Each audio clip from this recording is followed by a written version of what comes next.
فأصحاب الميمنة ما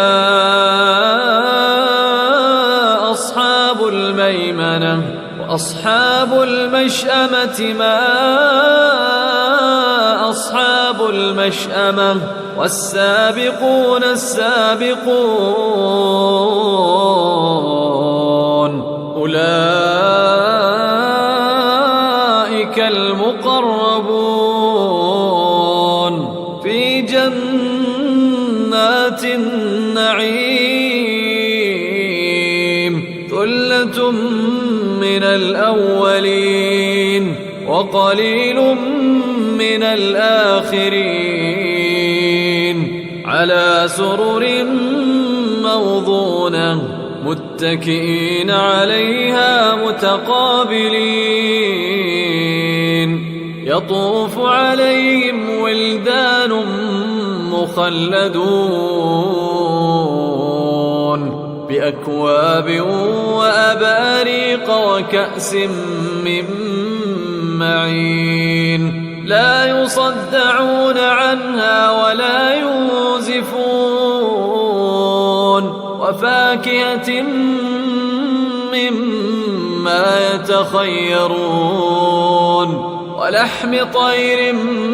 مما يشتهون وحور عين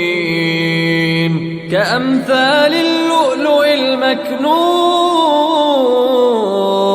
جزاء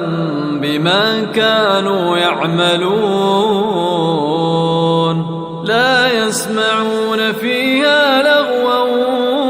ولا تأثيما إلا قيلا سلاما سلاما وأصحاب اليمين ما أصحاب اليمين في سدر مخضود وطلح منضود وظل ممدود وماء مسكوب وفاكهة كثيرة لا مقطوعة ولا ممنوعة وفرش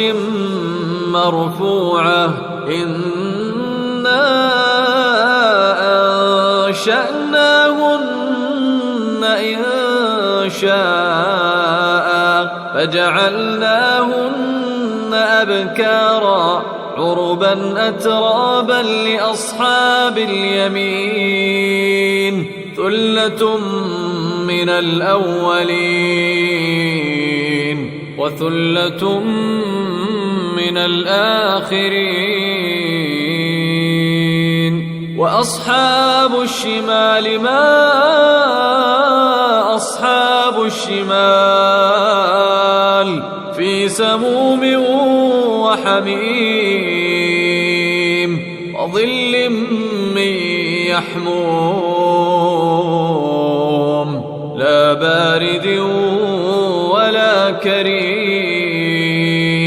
إنهم كانوا قبل ذلك مترفين وكانوا يصرون على الحنث العظيم وكانوا يقولون أئذا متنا وكنا ترابا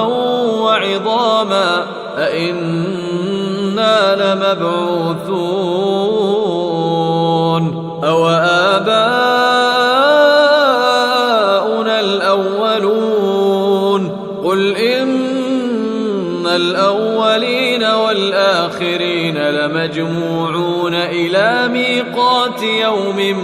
معلوم ثم إنكم أيها الضالون المكذبون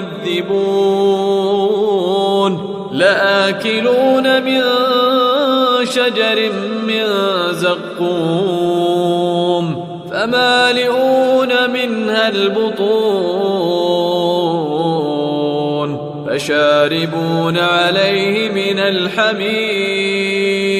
فشاربون شرب الهيم هذا نزلهم يوم الدين